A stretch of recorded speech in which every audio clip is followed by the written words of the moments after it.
Depuis Beaucaire, dans le Gard, j'observe Tarascon, qui se situe dans les Bouches-du-Rhône.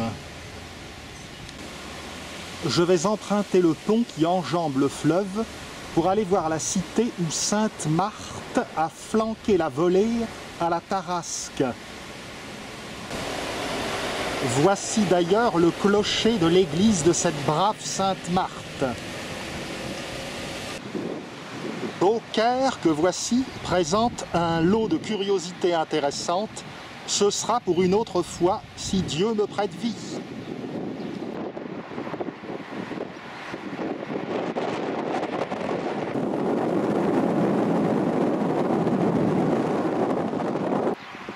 Vue sur le château royal de Provence, dont je vais dire quelques mots tout à l'heure.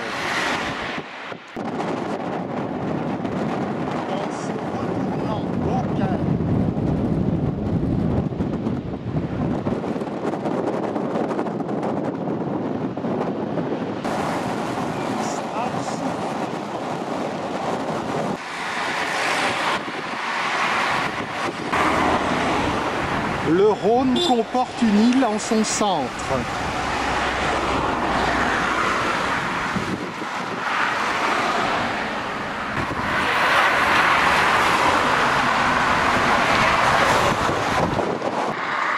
L'ancien château des rois d'Anjou plonge directement dans le Rhône.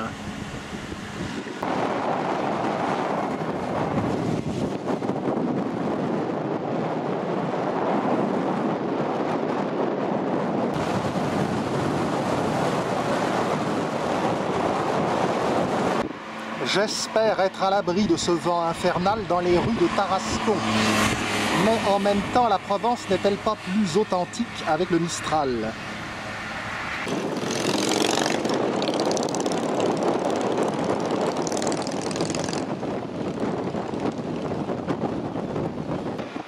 Tarascon se trouve dans les Bouches-du-Rhône, région Provence-Alpes-Côte d'Azur. Tandis que Beaucaire, de l'autre côté, c'est dans le Gard, région Occitanie. Assurément, nous allons aller voir l'église Sainte-Marthe dédiée à cette héroïne locale.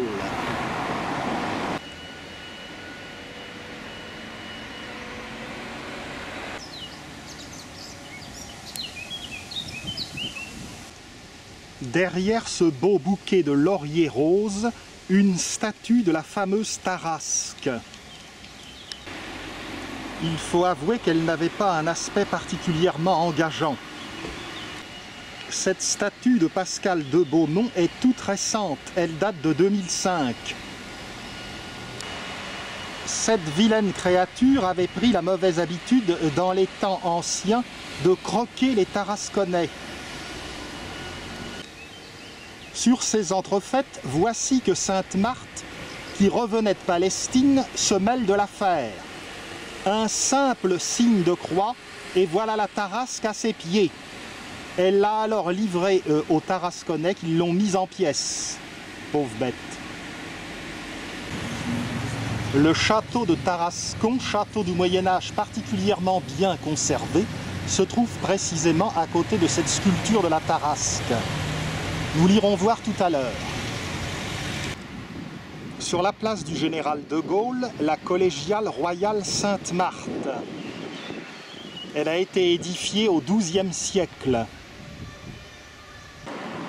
Des éléments ont été reconstruits au XIVe siècle, mais elle a subi des dommages en 1944.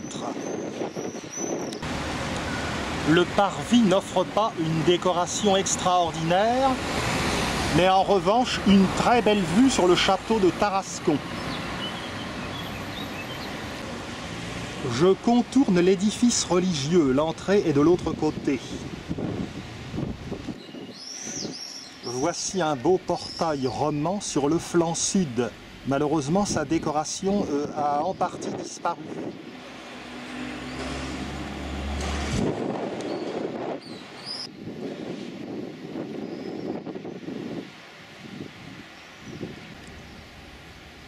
La structure de l'église est assez massive.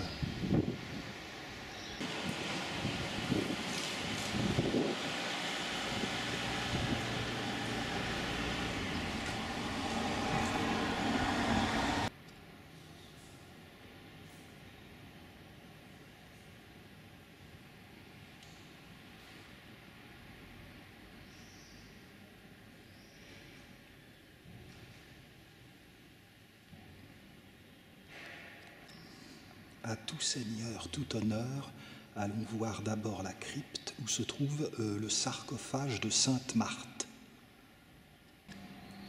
Attention, les marches sont inégales. Le tombeau des 3e, 4e siècles est orné de sculptures.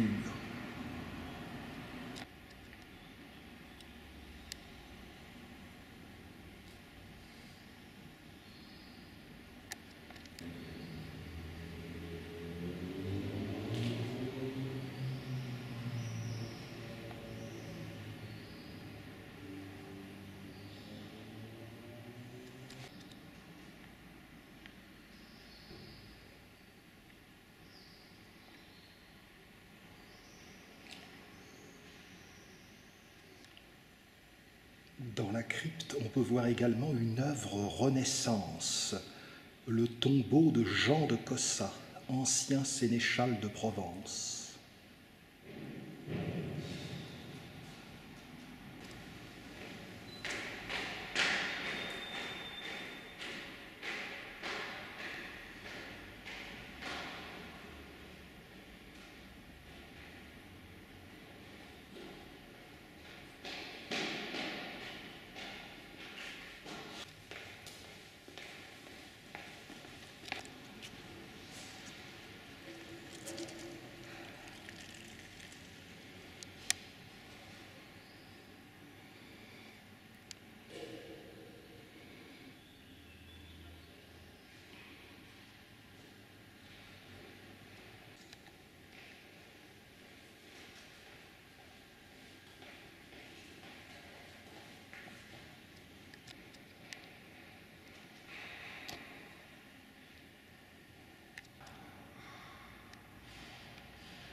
Les orgues sont bien belles.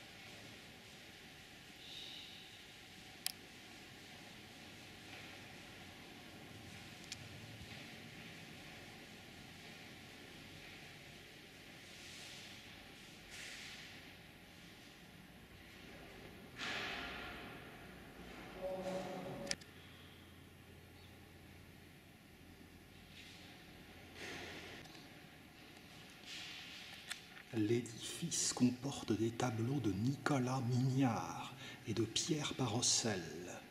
Je ne suis pas assez spécialiste pour faire une attribution.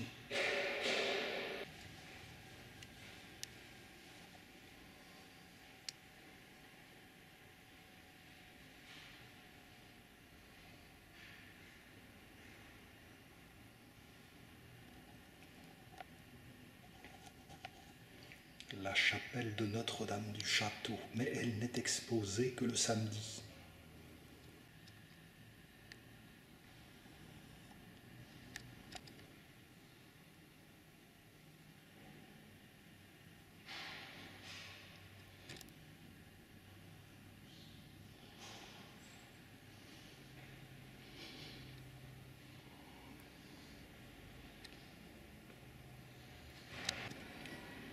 Ressortons de la collégiale royale Sainte-Marthe et allons explorer Tarascon.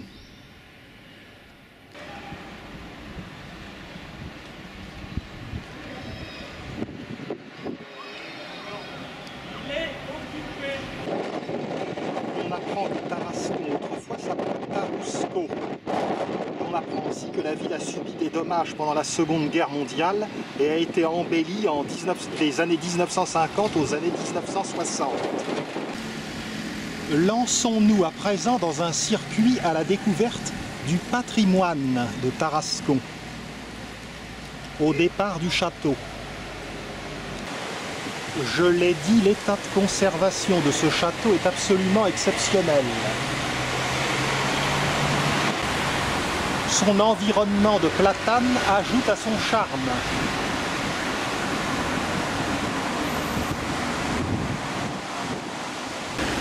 Un premier château avait été mis à sac en 1399 par une bande de pillards. Aussi, les ducs d'Anjou et comtes de Provence, Louis II et Louis III, ont fait édifier cet édifice, ont construit cet édifice entre 1400 et 1435. C'était une place forte pour garder la Provence, mais plus tard, le roi René d'Anjou en fit un appartement de confort. Il meurt en 1480 et alors le château, comme la Provence, revient à Louis XI qui en fait un château royal. Château qui le demeurera jusqu'à la Révolution française, à partir de laquelle il deviendra une prison jusqu'en 1926. Il a été racheté par l'État en 1932 et restauré.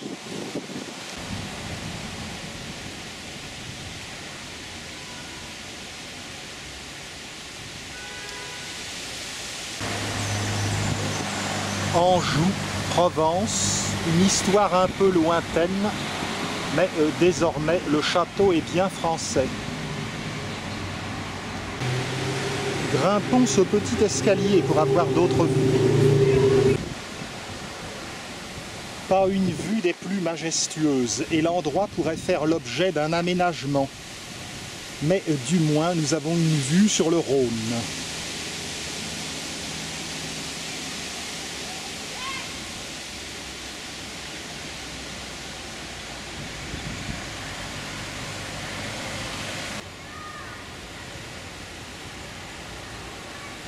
Redescendons.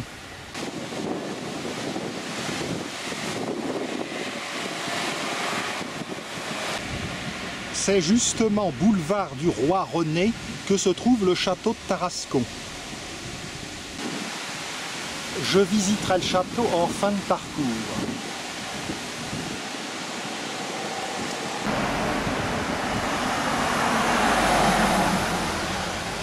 Je vais tourner sur la gauche dans la rue du Château pour voir le quartier Juiverie. Voici l'ancien quartier de la Juiverie. Les Juifs, qui ont pu être jusqu'à 300 à Tarascon, bénéficiaient d'une certaine tolérance jusqu'à la fin du Moyen-Âge. Ils avaient leur synagogue, leur boucherie particulière, leurs écoles et un cimetière extramuros.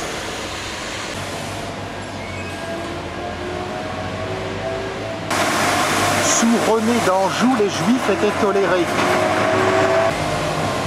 L'annexion française a entraîné une dégradation de cette tolérance.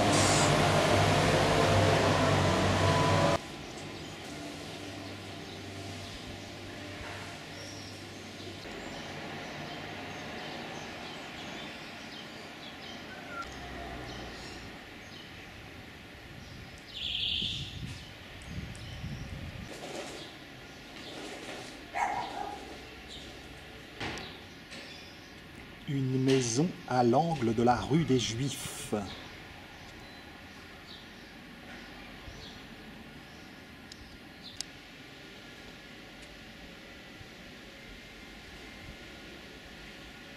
Comme c'est beau le midi.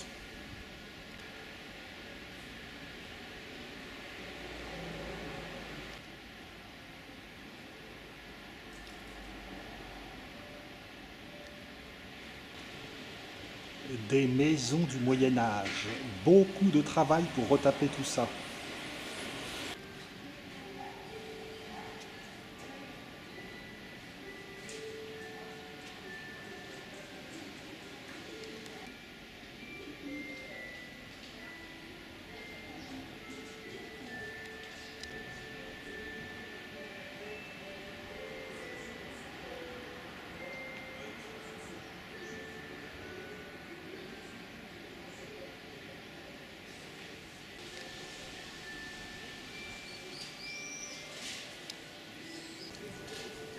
Ici, la justice fut rendue. du XVIIe siècle jusqu'en 1858, nous dit la plaque.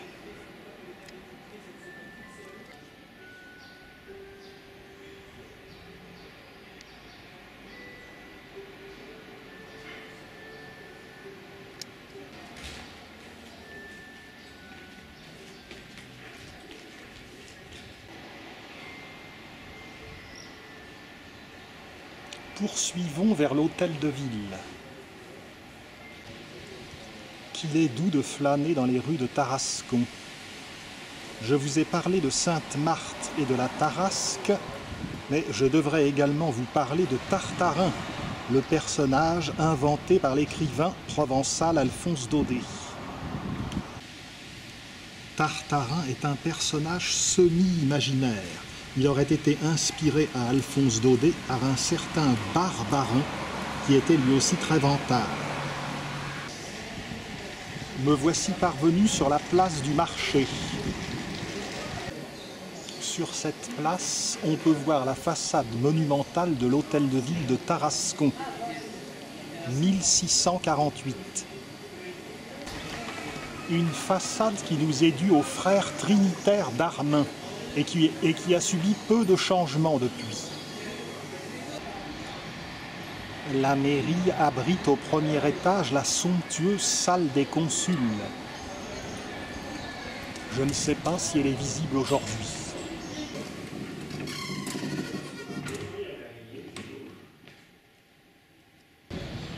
Renseignement pris en cette période encore de Covid, on ne laisse rentrer personne. Foutu coronavirus.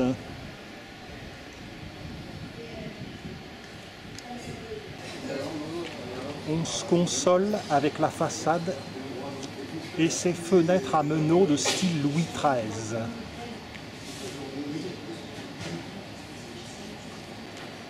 Dans cette salle des consuls, vous auriez vu des plafonds à caissons à la française, ainsi que de belles boiseries et des sièges dits des consuls.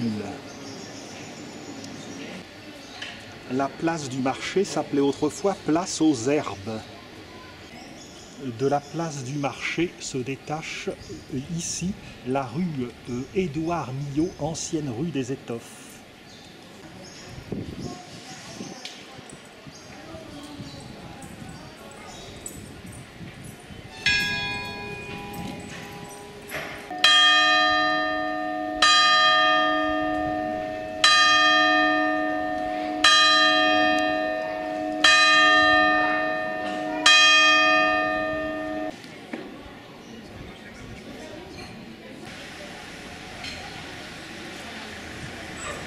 Au bout de la place du marché. La place du marché se poursuit par la rue Monge.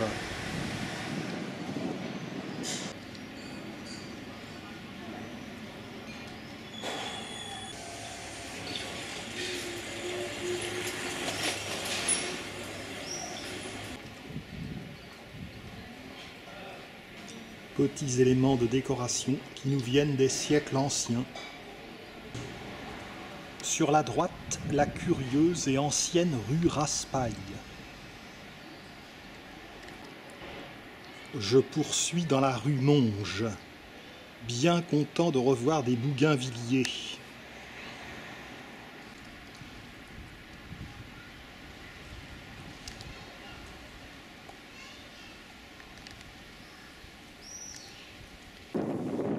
Sur les heures du midi, les rues de Tarascon sont bien tranquilles.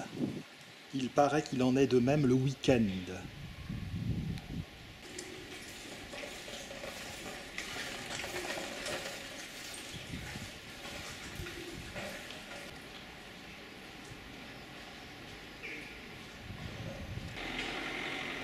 Le charme du midi.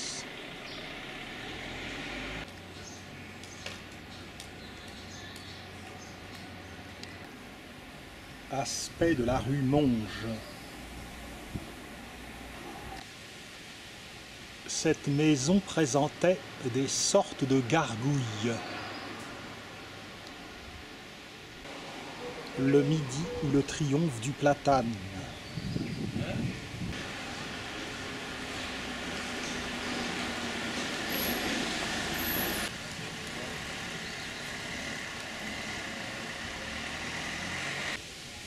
Empruntons la rue du Jeu-de-Paume pour tourner tout de suite à droite dans la rue de la Révolution. Rue de l'Aqueduc avec une faute d'orthographe.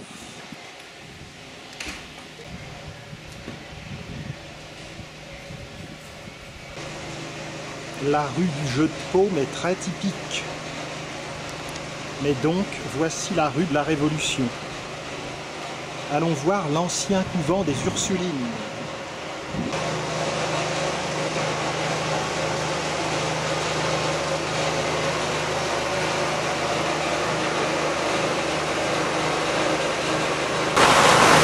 La place où se trouve l'ancien couvent est en travaux. Au XIe siècle, il y avait ici l'ancien hôpital Saint-Nicolas pour soigner les pauvres. En 1657, les Ursulines ont occupé les locaux pour instruire les jeunes filles.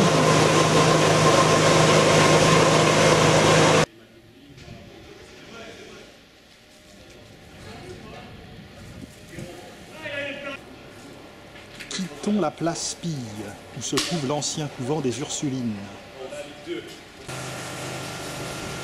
On aboutit sur la place Crémieux.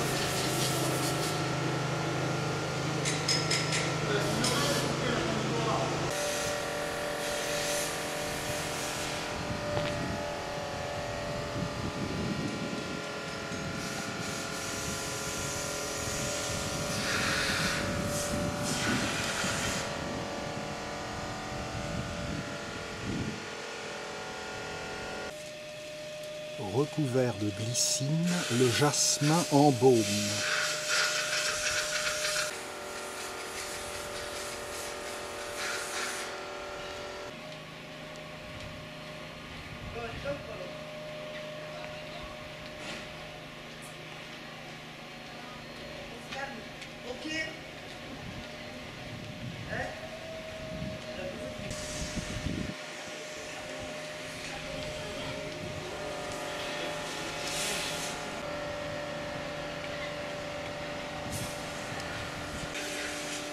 Poursuivons rue du 4 septembre.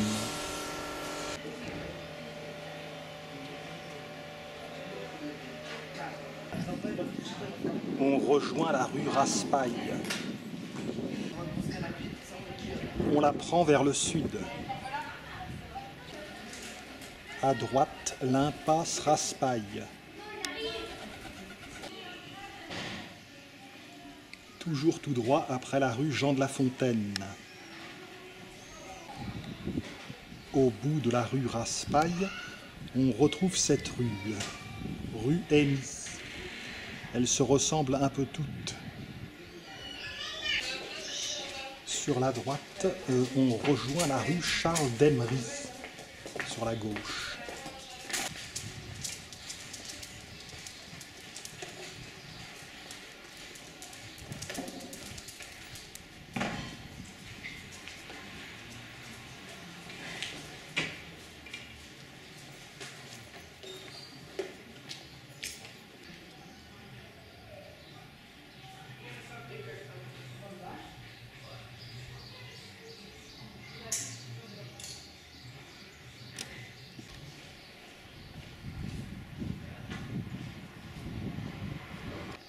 Sur la gauche, l'hôtel d'Émini, qui abrite le musée Souleymane, grande curiosité de Tarascon.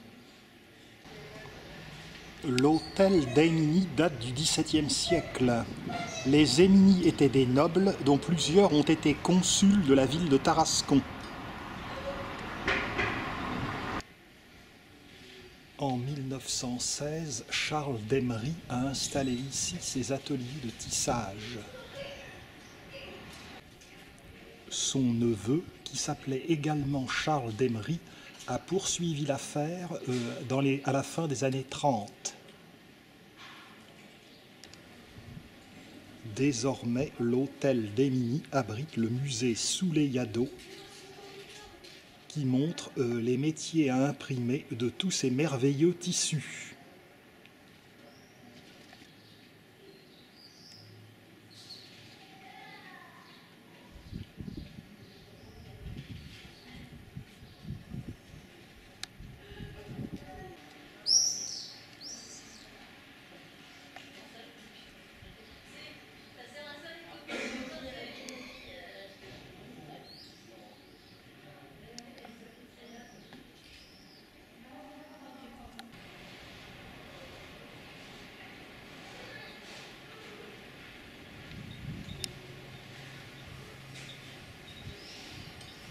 poursuivons dans la rue Charles d'Emery. Un dernier mot encore, le musée Soleillado existe depuis 1988.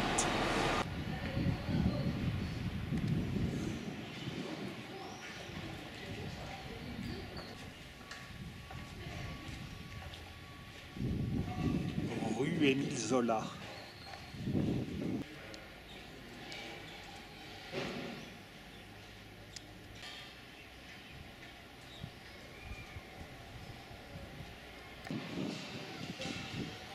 Rue Blanqui. C'est néanmoins de ce côté qu'on poursuit. À cet endroit, on trouve le théâtre municipal de Tarascon, actuellement en rénovation. Jusqu'à la Révolution, il y avait ici une église. Elle a été vendue et sous Charles X, on a décidé de faire donc un théâtre. Le premier théâtre a été inauguré en 1828, mais il a été détruit par un incendie en 1884. On l'a naturellement restauré à nouveau, et s'y sont produits ici des artistes tels que Tino Rossi, Fernandel, Joséphine Baker, etc.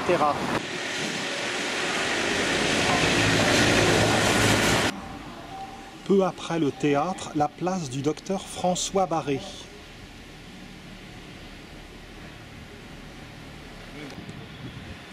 On franchit la porte Saint-Jean. Au-delà, les boulevards avec leurs platanes sont imprégnés du charme des villes méditerranéennes.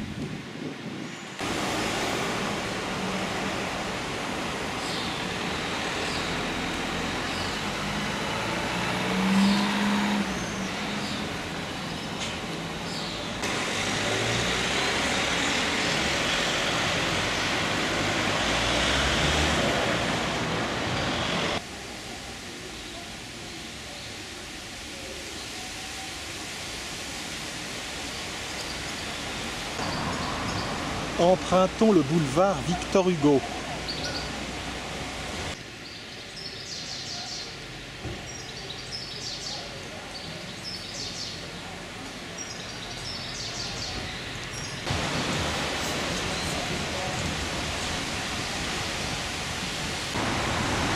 Nous allons voir les casernes du quartier Quilmen. Nous sommes parvenus au niveau des voies ferroviaires.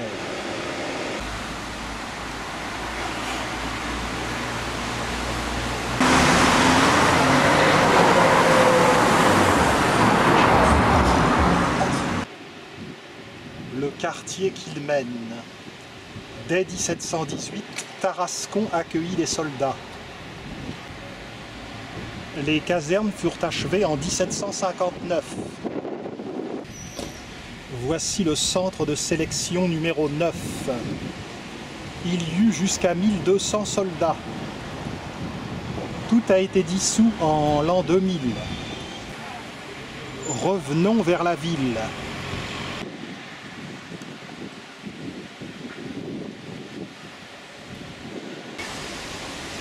Du boulevard Victor Hugo, nous retrouvons la rue du Jeu de Paume, ici sur la droite. Empruntons-la.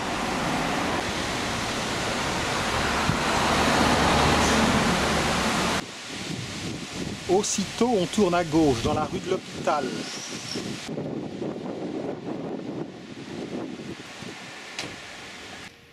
On retrouve la place du docteur François Barré, tout encombré des petites cabanes pour la restauration du théâtre de Tarascon.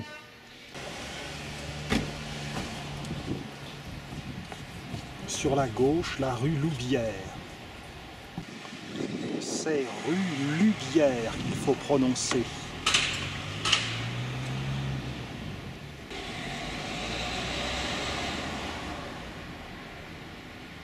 On retourne vers le centre-ville.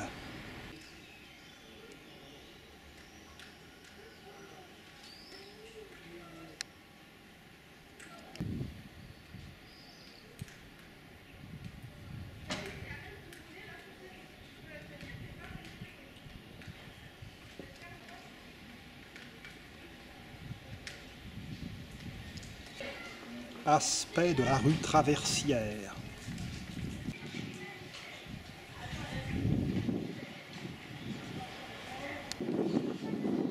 Rue Maguelonne. Rue Bordelot.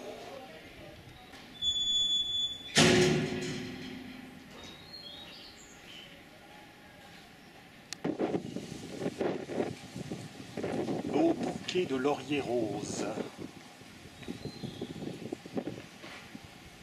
On rejoint la rue Ledru-Rollin, à droite.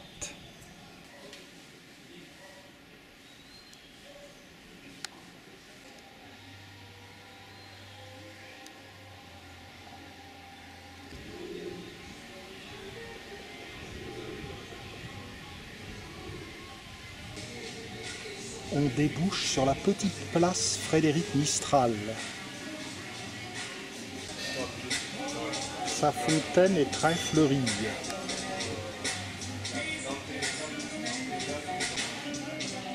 À proximité, le cloître des Cordeliers.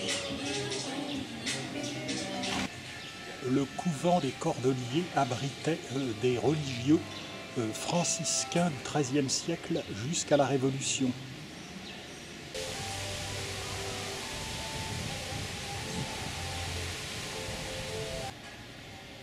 Poursuivons. Rue Esquiros.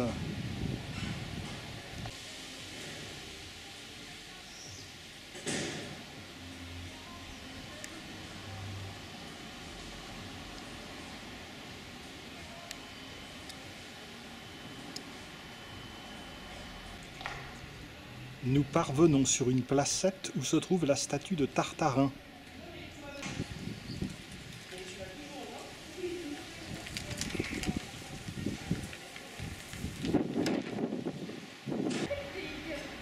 Et voici le formidable chasseur dont les exploits sont comptés par Alphonse Daudet, ici en bas.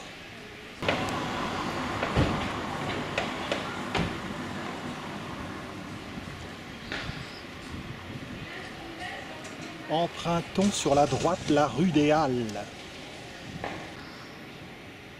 remarquable par ses maisons de pierre blonde et surtout ses arcades.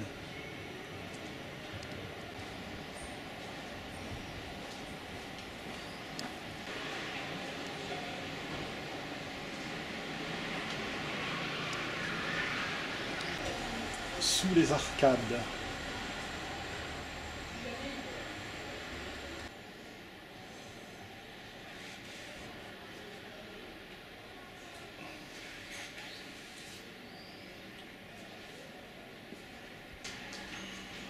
sur la gauche, la rue Claire de Molière.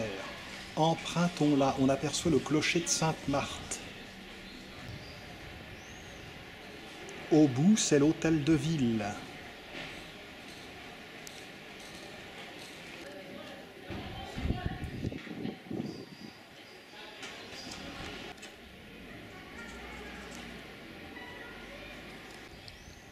Rue du Progrès. Le minuscule square Frage, derrière l'église Sainte-Marthe. Belle façade, rue du Progrès. C'est en fait le square de Fraga, une ville espagnole.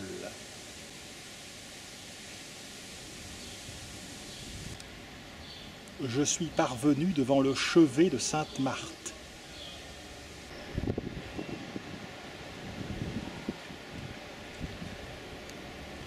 À présent que j'ai fait un tour d'horizon des principaux monuments de Tarascon, je vais aller voir le château.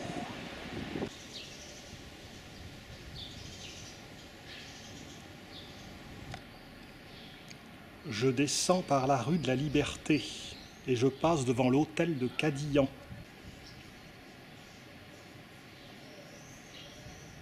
Il est très austère.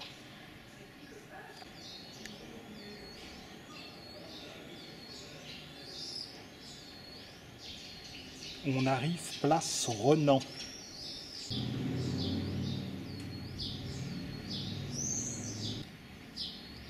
Voici la place Renan, toute tranquille à 2 pas du château.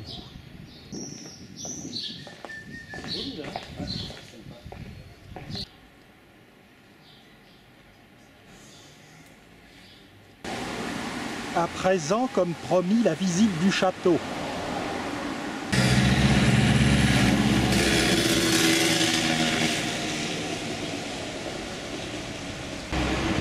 J'ignore si on va me laisser filmer à l'intérieur. On me laissera bien filmer les cours, toutefois, et les terrasses.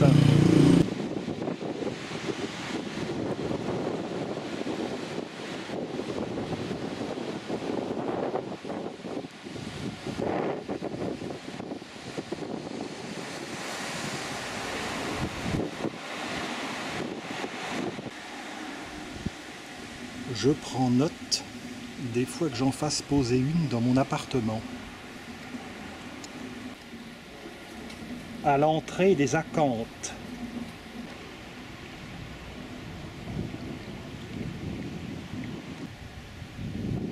Ce château posé sur un rocher est l'un des plus beaux châteaux médiévaux de France.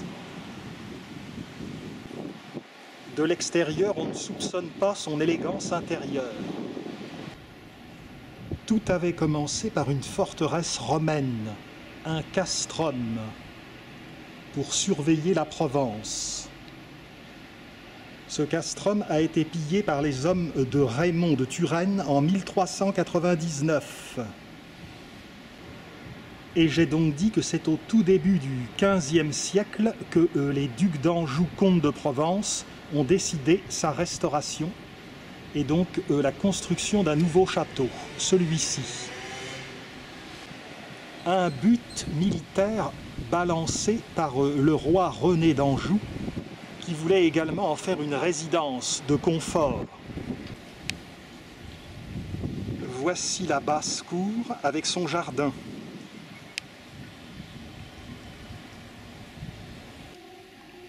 La visite commence au rez-de-chaussée par le logis des cuisines. Il y a 2 pièces, il y a une 2e cheminée.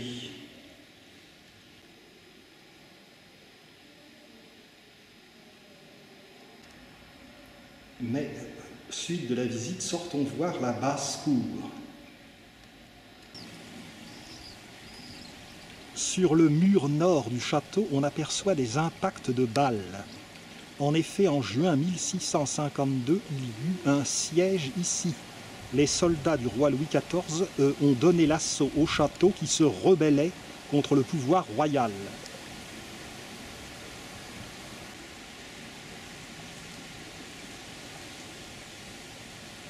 Le jardin est protégé par les tours.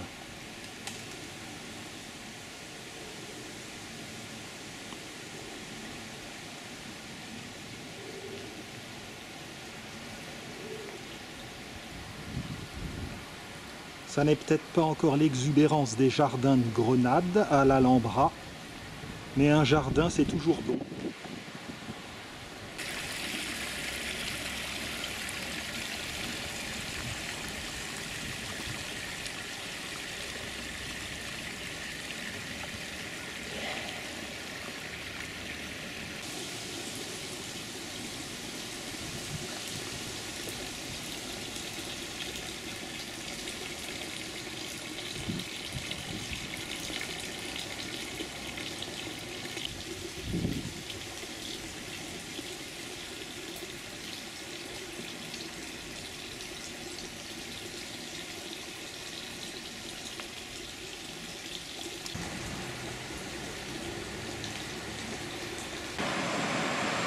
Drôle d'assaillant désormais.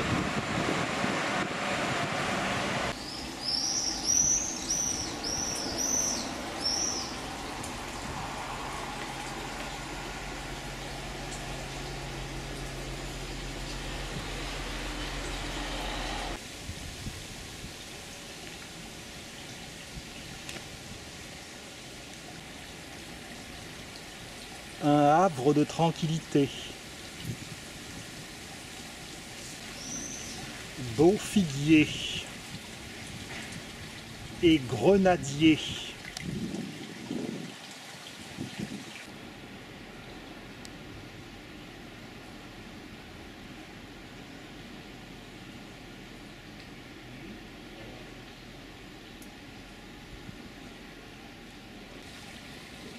Pour les euphorbes, c'est la fin.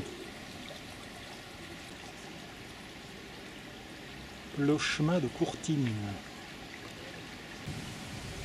À droite, les anciens logis communs qui abritent l'ancienne apothicairerie Saint-Nicolas, avec des pots de faïence. J'ai oublié de dire l'essentiel, ce petit jardin qui occupe la basse-cour s'appelle le jardin d'amour.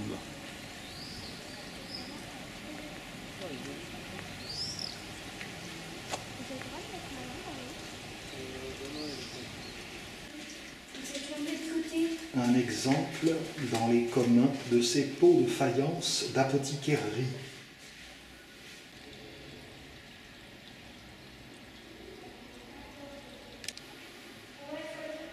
Que pouvait-on faire de ça? Le plantain est une plante anti-allergique. De la basse-cour, nous allons gagner la cour d'honneur en passant par le donjon. Et c'est par ici. On domine l'entrée.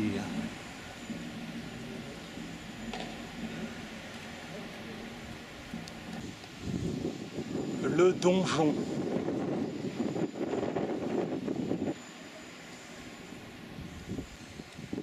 Curieux.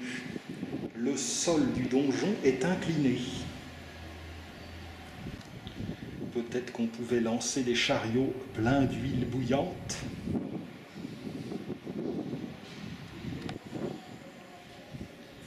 Et voici la merveilleuse cour d'honneur.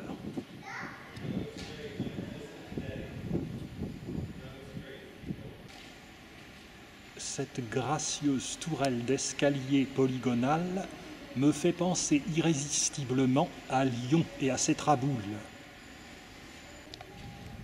Dans une niche, les bustes très abîmés du roi René et de sa femme la reine Jeanne.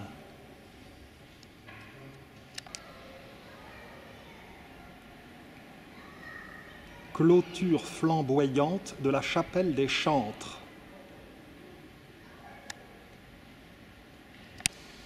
Les façades qui donnent sur la cour d'honneur sont munies de fenêtres à meneaux. La chapelle basse, dont vous voyez ici l'entrée, est surmontée par la chapelle haute.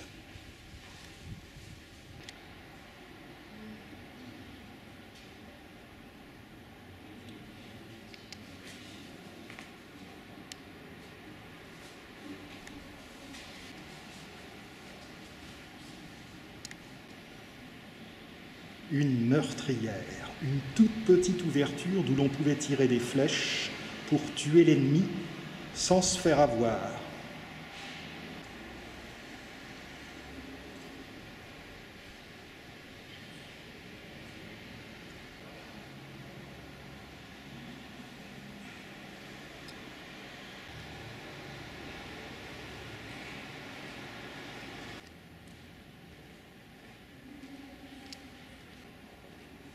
Grimpons d'un étage.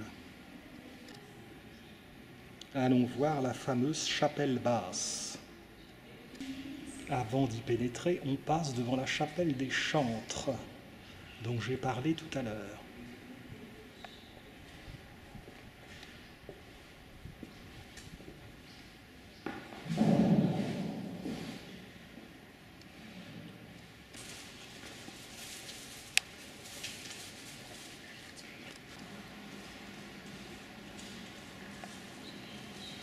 À part sa clôture, la chapelle basse est plus séduisante que la chapelle des Chantres.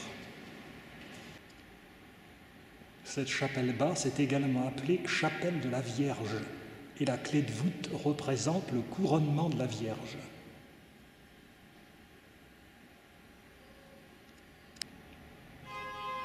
J'ai dit que le château avait servi de prison après la Révolution française. Les prisonniers ont gravé de nombreux graffitis au XIXe siècle.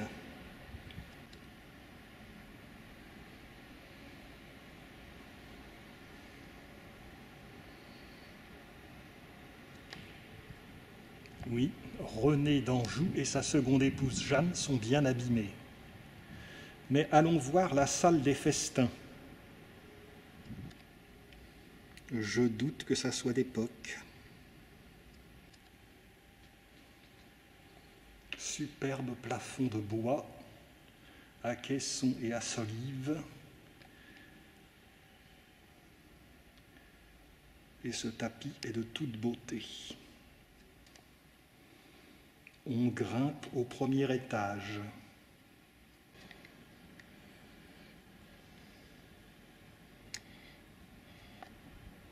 Avant de grimper, juste un coup d'œil sur la paneterie. Peu de choses à voir, mais on comprend à peu près ce qu'on y faisait.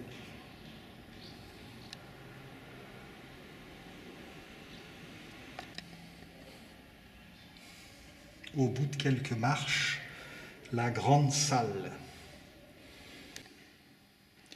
Ce qui était pratique, c'est qu'on pouvait s'asseoir sur ces bancs de pierre et observer les mouvements de la foule par la fenêtre, en mangeant.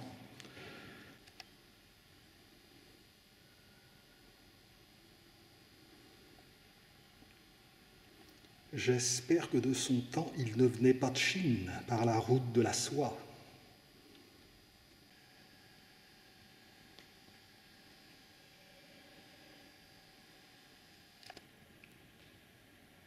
La chambre de Louis II. Il s'agit d'un des deux souverains qui ont entrepris la construction du château, Louis II et Louis III. Toutes ces pièces sont non meublées.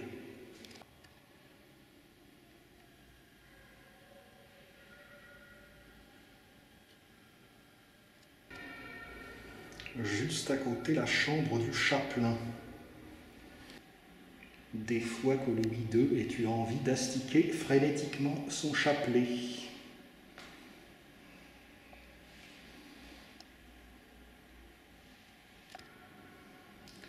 De la chambre du chapelain, on aboutit à une tribune qui domine la chapelle basse, la chapelle de la Vierge.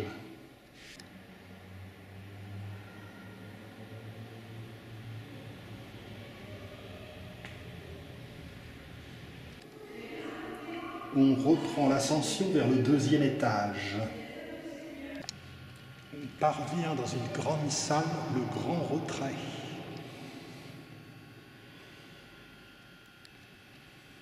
Regardez les feuilles de vigne et les blasons.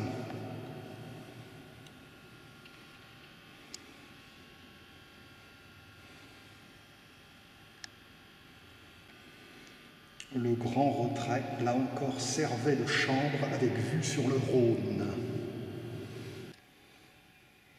Ici, c'était la grande garde-robe. On ne devait pas manquer de linge. En réalité, la pièce a servi de salle à manger puis de grenier. Et il y a eu aussi des prisonniers anglais qui ont fait des graffitis.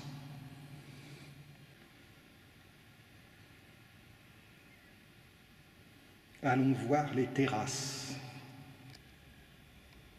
Heureusement, le Mistral n'est pas trop violent aujourd'hui.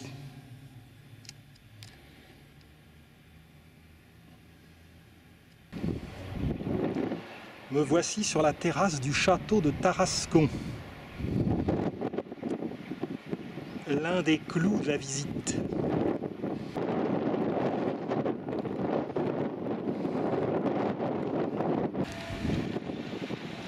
On domine l'église Sainte-Marthe.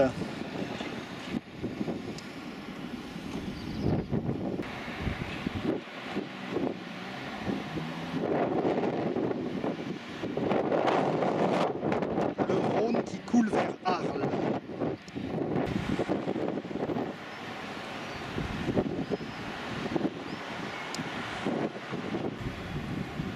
Le vieux Tarascon.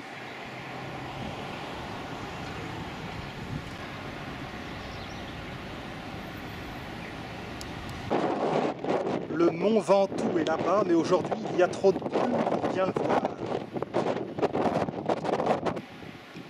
Cette terrasse se trouve à 45 mètres au-dessus du Rhône.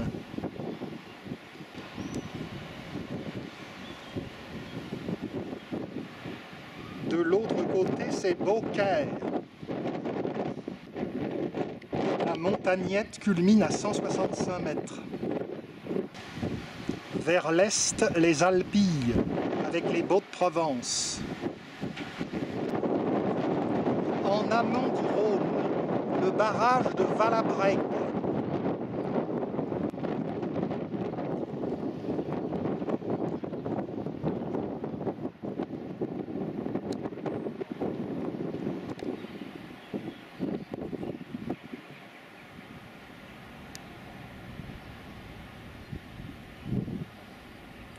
Côté sud, dans les brumes, le Luberon.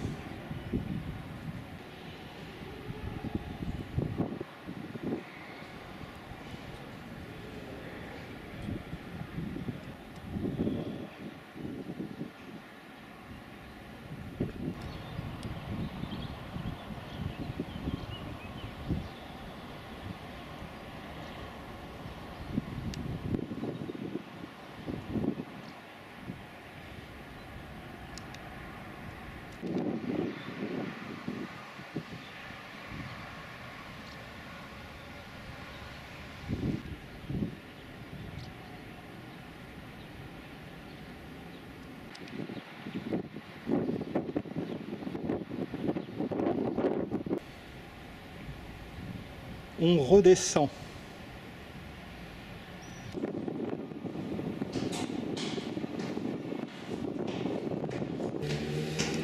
Petite chambre. La grande chambre. On voit qu'elle était chauffée.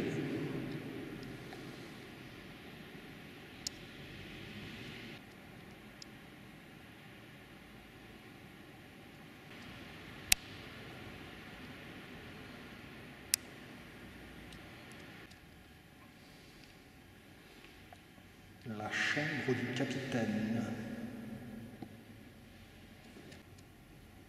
Là encore, les retombées des arcs sont décorées de culots avec des grotesques, chauves-souris, aigles, etc.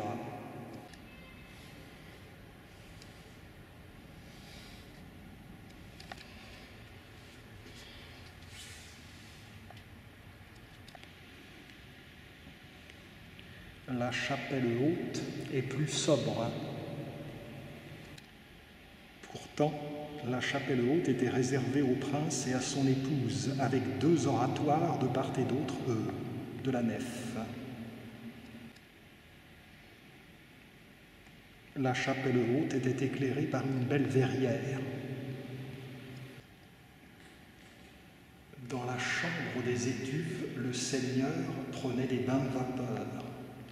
L'hygiène corporelle était appréciée aussi au Moyen-Âge, quoi que l'on pense.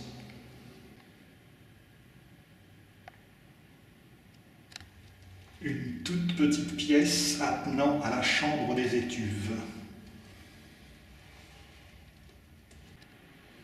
Redescendons au 2e étage.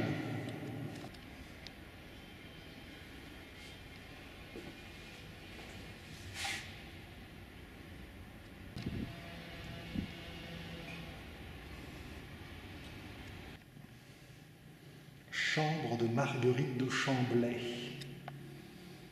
épouse d'un noble proche des rois d'Anjou. Cette bestiole me fait penser à un coronavirus avec ses spicules. C'est en fait une représentation de la Tarasque. Vu comme ça, évidemment, on comprend qu'elle flanquait la trouille aux Tarasconnais.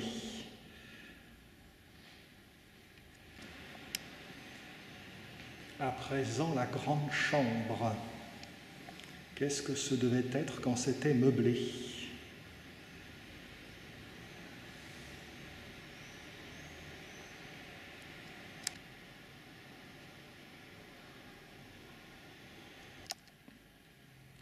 Le cabinet d'écriture.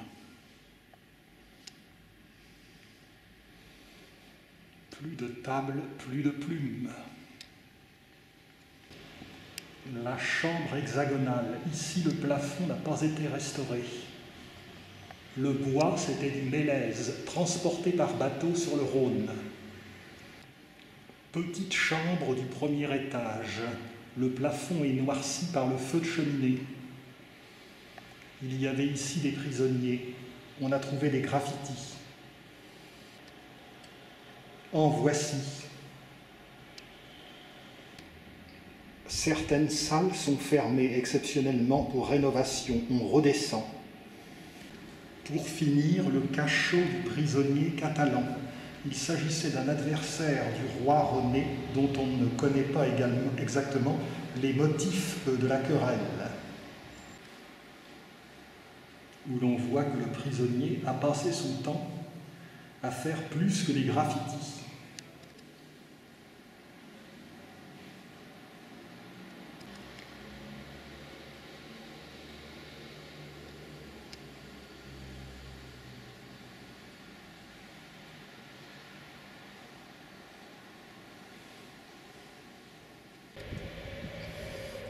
Voici qui clôt la visite de ce beau château de Tarascon.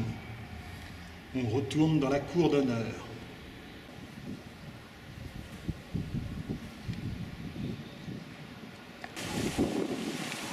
Voilà, j'espère que ce petit tour d'horizon de la ville où Sainte-Marthe a glorieusement combattu la Tarasque vous aura un peu intéressé. À très prochainement.